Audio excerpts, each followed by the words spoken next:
지난번에 첫 번째 시간에는 부처님께서 보리수 아래에서 깨달음을 얻으셨을 적에 하셨던 첫 번째 그 내용 중에서 모든 것은 조건에 의해서 일어난다라고 하는 것을 알았다. 그리고 조건에 의해서 일어나는 것을 안 사람은 조건에 의해서 소멸되는 것인 줄도 알기 때문에 모든 의심이나 두려움이 사라진다.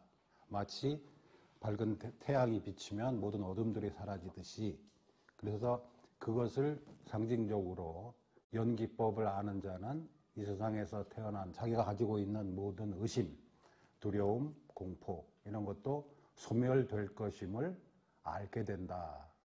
그래서 비로소 해탈하게 된다라고 하는 내용이고, 그것에 대해서 ஞா나난다 스님이 항상 주의를 집중했기 때문에 그 문제를 연기법이라고 하는 것이 이해하기는 어렵지만 그것이 관건이라고 하는 것을 아셨기 때문에 그것을 마지막까지 끝까지 붙잡고 설명하시려고 하셨다라고 하는 거예요.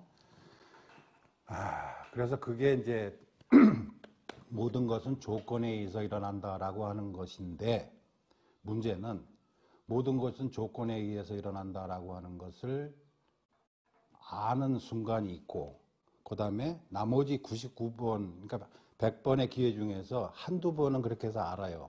아, 그렇게 되는 거구나. 근데 나머지 99번의 기회에서는 똑같이 이전에 하던 그 쿠세대로 그냥 계속 한단 말이죠.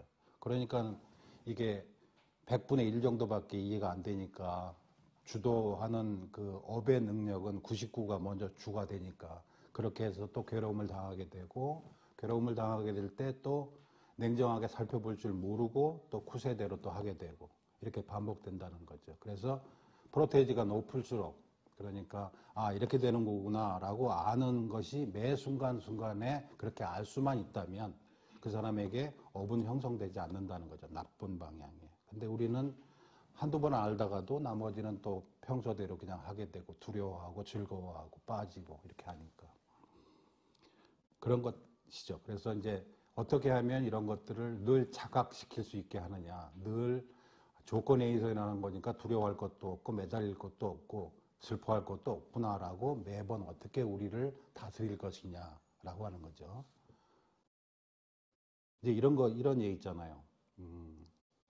우리가 보통 하는 말로 마음이 참 요사스럽다는 걸 안다.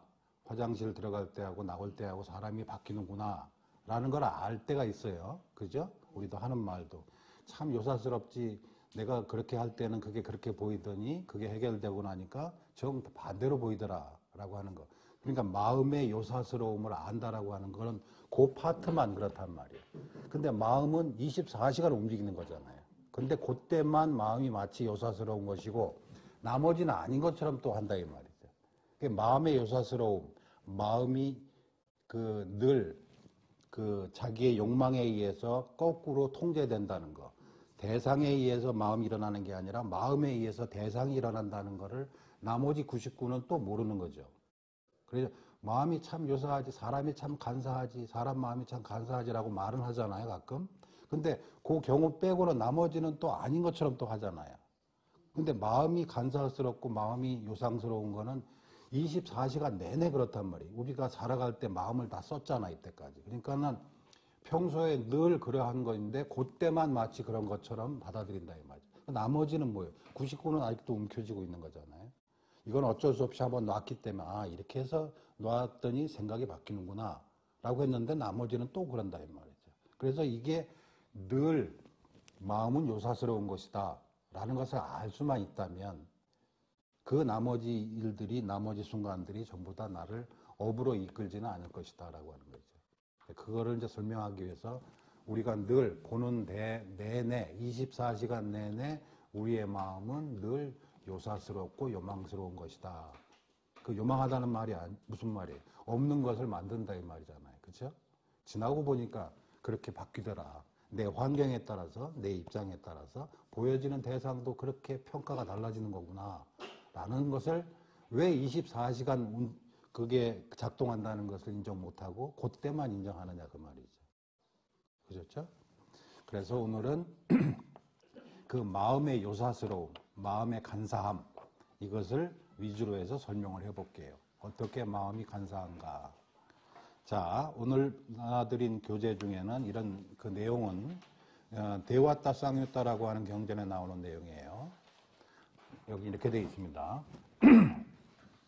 어디서부터 물살은 되돌아오고 어디에서 소용돌이는 더 이상 소용돌이 치지 않고 어디에서 명색은 흔적 없이 끊어집니까? 라고 물으니 부탁께서 말씀하시기를 물, 땅, 불 그리고 공기들이 깊이를 알 수 없고 발판을 찾지 못하는 곳, 여기서부터 물살은 되돌아오고 여기서 소용돌이는 더 이상 소용돌이 치지 않고 여기서 명색은 남겨진 흔적 없이 막아진다, 제압된다 라고 하는 내용입니다. 여기서 그 소용돌이라고 하는 그 비유가 나와요. 소용돌이. 소용돌이라고 하는 게 여러분이 강이나 뭐 호수 같은 데 보시면 이렇게 강이 이렇게 있을 때 물살이 전부 다 이렇게 흘러갈 때 이 강이라 그럴 때 물살이 이렇게 높은 곳에서 낮은 곳으로 흘러간단 말이에요. 근데 여기 무슨 돌 같은 게 하나 있다 그래서 이게 부딪혀가지고 이렇게 돌아요. 그죠? 도는 거 있죠? 그러니까는 이렇게 흘러가는 것을 부딪혀서 거슬러진 거잖아요. 거꾸로. 잘못된. 그러니까 원래 방향은 위에서 왼쪽에서 오른쪽으로 내려가야 되는데 그것을 잘못된 생각 하나가 있게 되면 그 생각이 물살을 거슬러서 뱅뱅 돌고 뱅뱅 도는 것이 계속 돌아가면서 나중에는 어떻게 물 밑으로 들어간다 이 말이죠. 근데 이거를 우리가 중생이라고 하는 것이 마치 이런 소용돌이와 같다라고 비유를 하는 거예요. 그러면 첫 번째가 어떻게 소용돌이가 시작됐느냐. 저기서 돌 같은 데 부딪히는 거예요. 부딪힌다는 거는 원래 그러한 것인지를 인정하지 않는 거란 말이죠.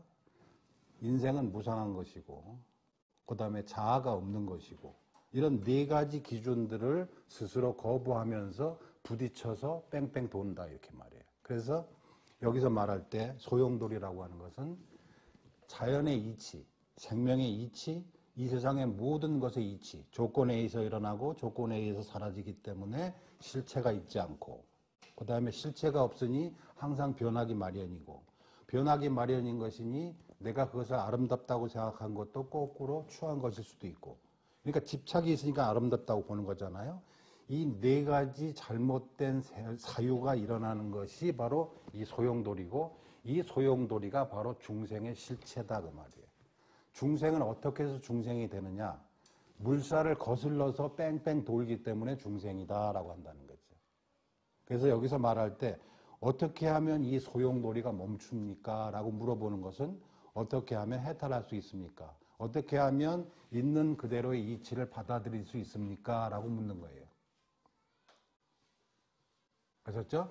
물이 왼쪽에서 오른쪽으로 흘러갈 때 그렇게 자연스러운 것인 줄을 왜 저는 못 받아들이고 있습니까? 라는 거죠. 무상한 것인 줄을 말은 알아들으면서 분명히 단어를 알아듣고 그 문장이 뜻하는 바도 알면서 왜 그것이 나에게 일어난 것에는 적용시키지 못하고 나는 별개다라고 생각을 합니까? 왜 그래서 소용돌이가 뺑뺑 계속 멈추지 않고 돌게 되는 것입니까? 라고 하는 거예요. 그래서 이렇게 된다는 거죠. 여기서 소용돌이가 멈추면 이 소용돌이가 멈추는 것은 자 우리가 밖에서 여기서 다른 사람이 여기서 이렇게 쳐다본단 말이에요. 이걸 쳐다보면 여기 뭔가가 있는 것처럼 흘러가는 강물 속에 소용돌이가 여기 하나 생겨 있고 여기도 하나 생겨 있고 요것이 하나 있고 이것이 마치 어떤 실체처럼 실제로 있는 것처럼 보이지만 사실은 이 소용돌이는 왼쪽에서 오른쪽으로 흘러가는 물을 거부하는 움직임일 뿐이지 이 물 위에 다른 것이 있지 않다 이 말이에요. 그렇죠? 소용돌이가 멈춘다 그래서 소용돌이가 사라졌다고 그래서 없어진 것이 없다 이 말이에요. 이것은 이런 비유하고 똑같아요. 이렇게 하는 것을 주먹이라고 하자. 그러면 이렇게 움켜쥐었으니까 주먹이고 움켜쥐지 않고 집착하지 않으면 손가락 5개로 다시 환원되잖아요. 그렇다고 해서 여기서 주먹이라는 게 없어졌느냐. 원래부터 없었던 건데 이걸 주먹이라고 했다라고 하는 것 뿐이잖아요. 집착했기 때문에 이것이 주먹이라고 나는 집착한 것 뿐이지. 다 놔버리면 원래대로 없어진 게 하나도 없다 이 말이에요. 저기도 똑같아요. 소용돌이는 물살을 거슬리는 움직임일 뿐이지, 거슬리는 물살일 뿐이지, 물살이 거슬리는 것을 포기하고 완전히 흘러가면 소용돌이가 원래 없어졌는데, 그럼 없어진 소용돌이 어디서 찾을 수 있느냐? 없어요. 우리 삶도 똑같다는 거예요. 내가 죽었다 그러잖아요. 내가 죽었다 그러면 원래 있었던 나는 그럼 어디 갔느냐라고 이렇게 찾는 거하고 똑같다 이 말이에요. 원래 없었다 이 말이에요. 단지 이것을 나다라고 움켜졌던 것을 놓는 것에 지나지 않는다 그 말이에요. 아셨죠? 자, 그래서 이 소용돌이에는 4가지 뒤집힌 생각을 갖는다 이렇게 써 있죠. 그래서 이 소용돌이라는 게 바로 뒤집혔기 때문에 무상한 거를 항상하다고 생각하고, 무상한 것을 항상하다고 생각하는 게 불교적 표현이긴 하지만 이거를 일장적인 표현으로 말하면 뭐예요? 젊음이 항상 가는 거 아니잖아요. 근데 항상하다고 생각하고, 건강이 항상하다고 생각하고, 내 재력이 항상하다고 생각하고, 이렇게 생각하는, 내가 항상하다고 생각하고, 항상하지 않는 건데도 항상하다고 생각하는 뒤집힌 생각을 일으켜서 그것 때문에 중생이 되는 거다 그 말이잖아요. 저 비유처럼 물살을 거슬러 가지고 혼자 뺑뺑뺑 돌고 앉았는, 남들은 다 흘러가는데 혼자 뺑뺑뺑 돌고 있단 말이에요. 그래서 이 식은, 그러면 그러한 생각들이 여기서 경전에서는 앞에 인용한 내용은 그렇죠. 어디서 이 소용돌이가 멈춥니까? 라고 했더니 어떻게 답을 하셨냐면 물, 불, 땅 그리고 공기들이 깊이를 알 수 없고 발판을 찾지 못하는 것. 발판을 찾지 못한다는 게 4대 우리가 눈으로 보고 있는 이 모든 것들이 근거가 없는 것임을 알게 되는 때 그 말이에요. 그 다음에 여기에 소용돌이는 더 이상 소용돌이 치지 않고 여기서 명색은 흔적 없이 사라진다, 제압된다 라고 하는 게. 자, 눈에 보이는 이것을 위해서 냐나난다 스님이 인용했던 비유가 그거예요. 그 개가 자주 설명드렸죠. 널빤지를, 개울을 건너기 위하다 널빤지를 가다가 물 위에 비친 자기 모습을 보고 웡 짖다가 입에 있는 고기를 떨어뜨렸다, 뭐 그런 비유 있잖아요. 그 비유하고 똑같다는 거예요. 눈에 보여지는 것은 자기가 물에 이렇게 비춰졌을 때, 개가 볼 때 이렇게 물에 비춰진 게 나 말고 다른 개가 거기 있다고 생각하는 거잖아요, 이 개는. 그런데 그 물에 비춰진 그 모습은 물을 쳐다보고 있는 자기잖아요. 그렇게 내 눈에 보여지는 모든 것들은 이와 똑같은 패턴이다 그 말이에요. 내가 보고 싶은 것을 보고 마치 거기에 보여지는 제3의 것이 있다고 생각하는 것과 똑같다 이 말이에요. 그래서 거울의 비유를 지난번에도 해드렸잖아요. 내가 보고 싶은 걸 내가 본다 이 말이죠. 내가 이 정도 생겼다라고 생각하는 것이 보여지는데 우리는 마치 거기 거울 속에 객관적인 나의 모습이 있다라고 생각을 한다 이 말이에요. 이게 바로 뭐예요? 개가 물 위에 비친 자기 모습을 보고 그것을 자기 모습인 줄 알지 못하고 마치 거기에 다른 개가 무언가를 움켜쥐고 있는 것처럼 보여서 짖다가 망한, 이런 우화를 만들어낸 경우가 이거란 말이에요. 근데 우리는 볼 때 이렇게 보고 내가 눈으로 보고 생각하고 머릿속으로 떠올리고 하는 모든 것들은 이미 뭐예요? 나에 의해서 각색되어졌다 이 말이에요. 각색. 그래서 이것을 다른 비유를 설명드리면 이래요. 뉴스, TV에서 뉴스를 본다 이 말이에요. 뭐 9시 뉴스나 뭐 10시 뉴스나. 이 뉴스를 볼 때 뭐 어떤 시위 장면이 나온다거나 그런 뭐 인터뷰를 따가지고 뭐 누구는 나쁜 놈이 어쩌고저쩌고 인터뷰를 하고 이렇게 영상이 보인다 이 말이에요. 그런데 이 영상을 보고 우리들은, 뉴스를 보고 있는 우리들은 아, 저 사람이 저기서 저런 짓을 했구나, 나쁜 놈이구나 라고 이렇게 안다 이 말이에요. 왜? 객관적인 사실이라고 하고 영상으로 찍혔고 인터뷰도 실제로 음성도 녹음을 했으니까 사실이구나 라고 한다는 말이에요. 그런데 그 뉴스는, 9시 뉴스는 7시부터 편집회의를 해요. 방송국에서.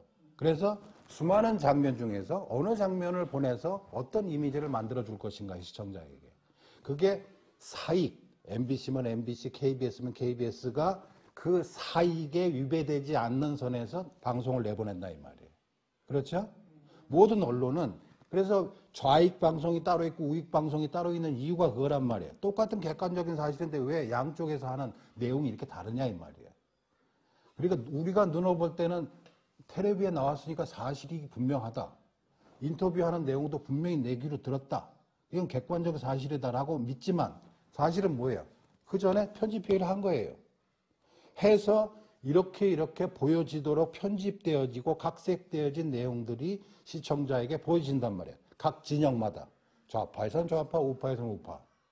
그리고 보는 사람들은 그것을 보고 마치 9시 뉴스에 그렇게 했어. KBS에서 그렇게 했어. MBC에서 그렇게 했어. 라고 보고 사실이라고 믿는 것처럼 우리 머릿속에서 이미 이러이러한 편집회의가 끝난 것들이 내 눈에 보이고 내 귀에 들리고 내 머릿속에서 떠오른다 그 말이에요. 그리고 우리는 그것을 어떻게 9시 뉴스에 나왔으니까 객관적 사실이다라고 믿는 것과 똑같은 패턴이다 그 말이에요. 아셨죠? 이거를 인정 못한단 말이에요. 우리는 왜? 객관적으로 뉴스에 나왔다니까 그러네. 그리고 그럴 땐 어떻게 해요? 그때 보고 있는 모든 사람들이 동일한 느낌을 받는다고 자기는 착각을 해요. 공중파이기 때문에 대한민국 5천만이 보면 5천만이 똑같이 분노할 것이다. 안 해요. 자기에 의해서 편집되어진 내용을 자기가 보고 거꾸로 마치 객관적인 사실인 것처럼 저기에 저것이 있기 때문에 내가 저걸 보고 내가 이런 생각을 했다. 거울에 내 얼굴이 이렇게 보였기 때문에 내가 봐도 이건 중간쯤은 된다라고 생각이 들었다. 라고 거꾸로 한다 이 말이에요. 그게 뭐예요? 거꾸로 소용돌이 치고 있는 거예요. 마치 저기에 원인이 있고 나는 원인이 없다. 나는 잘못이 없다라고 하니까 뺑뺑뺑뺑 돌고 악순환 된다 이 말이에요. 흘러가지 못하는 이유는 거꾸로 잘못된 사유를 집착하고 있기 때문에 뺑뺑뺑 돈다 이 말이에요. 부딪히고. 그럴수록 점점 물살은 소용돌이는 한번 형성되면 지나가는 물에 의해서 속도가 더 빨라져요. 팽이처럼. 그러니까 자기 딴에는 이게 진리고 다른 사람은 다 틀렸다라고 생각을 한다 이 말이에요. 그럴수록 더 어떻게 돼요? 강건파가 된다 이 말이에요. 자기 집착에 대한 강렬한. 세상 모두가 안 알아줘도 나는 이걸 꼭 지키겠다. 나는 누구가 옳다고 생각한다. 내가 지지한 그 사람이 옳다. 세상 사람이 몰라주는 건 그래 나중 되면 이제 정신병이 심각해지면 어떻게 돼요? 음모론이 나온단 말이에요. 분명히 뭐가 있었을 텐데 뭘 숨겼을 거야. 라는 음모론. 모든 음모론에는 뭐가 있냐면 자기 집착이 있는 거예요. 자기 견해가 옳다고 믿기 때문에 내가 사람들을 속이는 어떤 음모가 그 밑에 있을 것이다. 라고 하면서 자기 견해를 옳다고 주장하고 싶은 거예요. 끝까지. 그래서 정신병이라고 하는 거예요. 음모론은. 그럼 음모론을 하는 사람끼리 모여요. 그러면 소용돌이끼리 모여가지고 계속 소용돌이만 뺑뺑 돌 뿐이에요. 남들은 다 흘러가서 저 바다에 가 있는데 혼자만 뺑뺑뺑 돌고 돌다가 이제 이게 안 되면 어떻게 해요? 밑으로 들어가요, 밑으로. 소용돌이 자세히 보세요. 뺑뺑 돌면서 밑으로 들어가요. 불교에서는 이걸 괴로움이라고 그래요. 괴로움. 결국 잘못된 소용돌이는 괴로움으로 귀결된다고 말해요. 자기를 괴롭게 하는 거예요. 그래서 우리가 가지고 있는 잘못된 집착들에 의해서 우리 삶이 뺑뺑뺑뺑 도는 윤회, 이걸 삼사라 왔다라고 그래요. 윤회의 소용돌이라고 하는 거란 말이에요. 어느 거를 선택할 것이냐 이 말이에요, 여러분들이. 움켜져서 잠깐의 만족이 있지만 이것은 결코 움켜질 수 없는 거잖아요. 이 세상은. 경험을 하셨잖아요. 사람 마음이 요상하다, 요사스럽다라는 걸 경험했으면서도 또 움켜쥐고 또 요사스럽다라고 또 얘기를 한다 이 말이에요. 그런데 요사스럽다는 걸 아는 사람이라면 요사스러운 짓을 하지 않으면 흔들리지 않고 괴로움이 존재하지 않을 것을 왜 반복하느냐. 선택이라고 말이에요. 아셨죠? 그 뒤에 보시면 지혜는 개발되어져야 하고 식은 납득되어져야 한다. 자, 그래서 우리는 지혜는 저절로 있는 게 아니에요. 지혜는 저절로 주어지는 게 아니에요. 지혜는 반복해서 습득해서 체험해서 아 그랬구나. 아까 지난번에 이렇게 해보니까 이런 일이 있었구나. 라고 해서 자꾸 개발시키는 거예요. 예? 지혜는 개발되어져야 되고 식은 뭐예요? 알아차리는 능력이거든요. 눈으로 보고 아 저게 뭐다라는 것은 이것은 뭐예요? 이것은 납득되어져야 되는 거예요. 아 사람의 인식은 이런 식으로 진행되는 거구나라고 그 구조를 이해해야 될 것은 식이고 개발해서 자꾸 없는 거를 자꾸 만들어야 될 것은 뭐예요? 그건 지혜다 이 말이에요. 지혜는 반복해서 만들어져야 되고 우리의 인식 능력은 어떻게 일어나는구나. 이렇게 해서 이거를 뭐라고 내가 받아들이는구나 라고 그 구조를 이해해야 된다 그 말이에요. 예? 구조를 이해해야 거기에 속지 않는다 그 말이에요. 식은 늘 이와 같이 사람을 기만시키는구나 라는 걸 이해해야 그만큼 자신의 지혜가 늘어난다 그 말이에요. 아셨죠? 지혜는 개발돼야 되고 식은 이해돼야 돼요. 아셨죠? 모든 것들은 주의 집중을 그것들을 기원으로 삼는다. 이게 무슨 말이냐면 개가 이렇게 물속을 쳐다보고 이렇게 쳐다보고 있을 때 거기서 물에 비친 개가 튀어나오는 거예요. 안 쳐다봤다면 없어요. 안 쳐다봤으면 없어요. 이렇게 옆으로 지나가면 개의 뒷모습이나 옆모습이 비쳤겠지. 그러나 비쳤다는 것을 보는 자가 없으면 그 옆모습이 비치건 뒷모습이 비치건 그것은 의미 없는 거예요. 그렇죠? 개가 지금 못 봤는데 옆모습이 비쳤는지 뒷모습이 비쳤는지는 제3자의 관점이지. 개 당사자의 관점은 아니에요. 여러분도 마찬가지예요. 여러분이 안 보면 여러분 옆에 옆모습이 비치던 뒷모습이 비치던 여러분한테 그 옆모습과 뒷모습은 없는 거예요.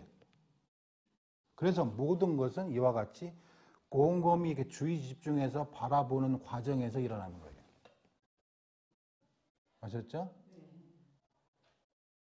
그래서 그 유명한 법구경의 첫 구절이 그래서 나온 것이다 이 말이에요. 자, 마음은 마음의 대상, 법에 앞서간다.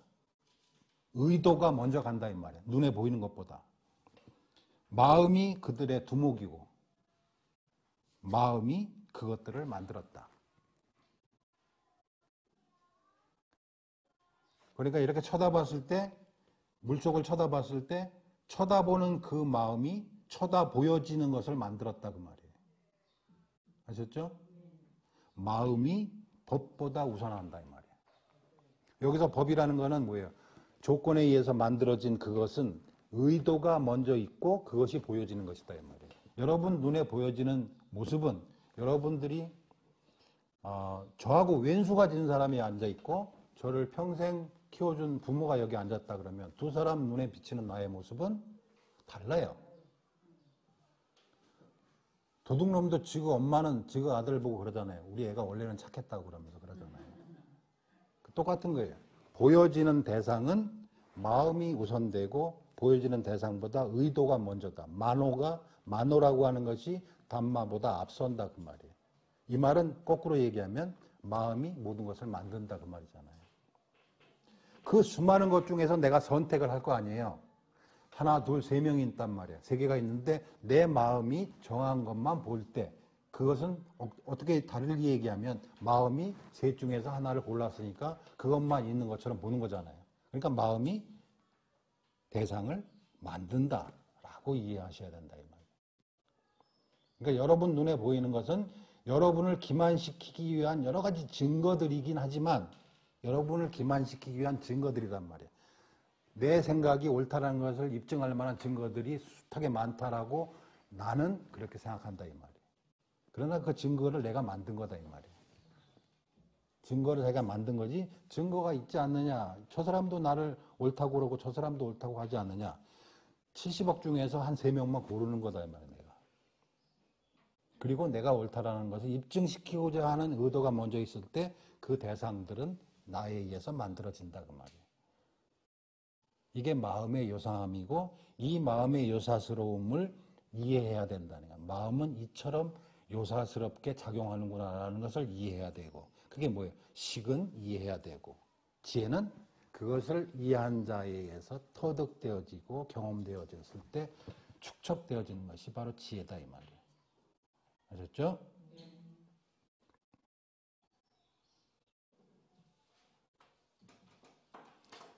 여러분이 공부를 하면 할수록 어려워지는 것이 아니라 점점 쉬워져야 돼요.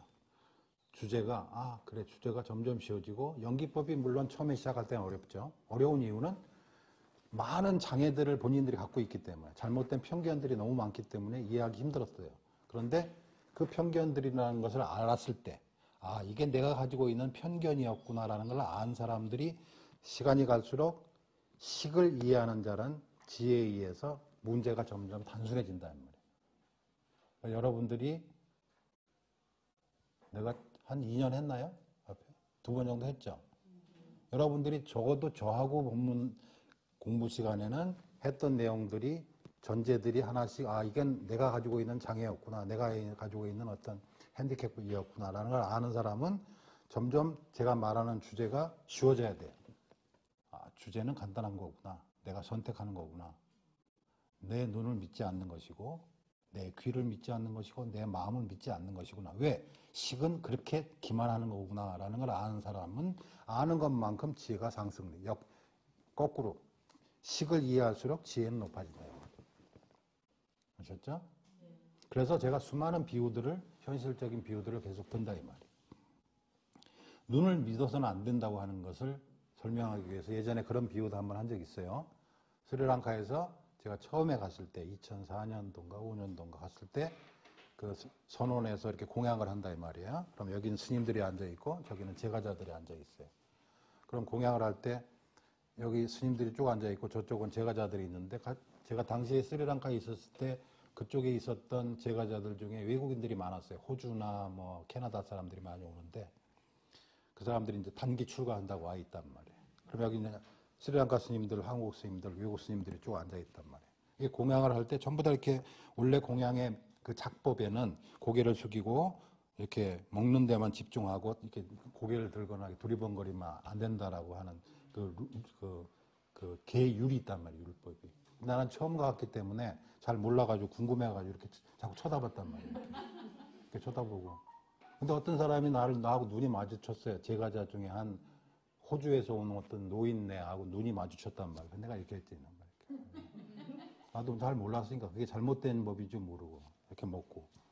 그리고 나서 끝나고 내 방에 들어갔는데 아까 눈이 마주쳤던 그 호주 노인네가 내 방에 찾아와서 절을 하면서 뭐라고 얘기하냐면 그 수많은 그 스님들 중에 스님이 참 눈에 띈다.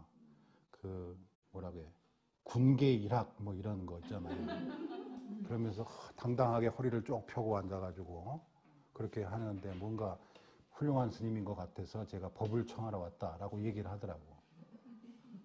사람 눈이 이런 거예요.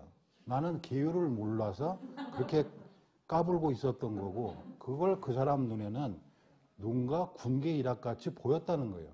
그냥 그 사람이 생각하는 나는 학이 아니잖아요. 나는 그냥 개도 아니잖아요. 그때는 계율도 모르는 수많은 닭 중에 하나였단 말이야. 근데 그 사람 눈에는 그렇게 보였단 말이에요. 그래서 제가 그 사람한테 얘기를 했어요. 당신의 눈을 믿지 말라.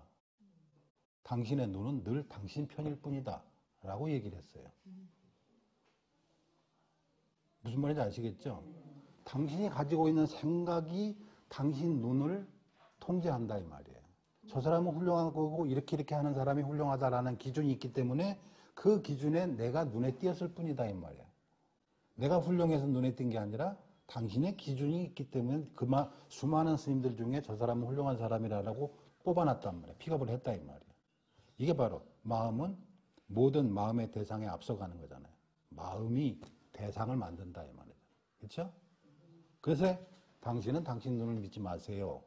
당신 눈은 늘 당신 편일 뿐입니다. 라는 말을 해줬다 이 말이에요.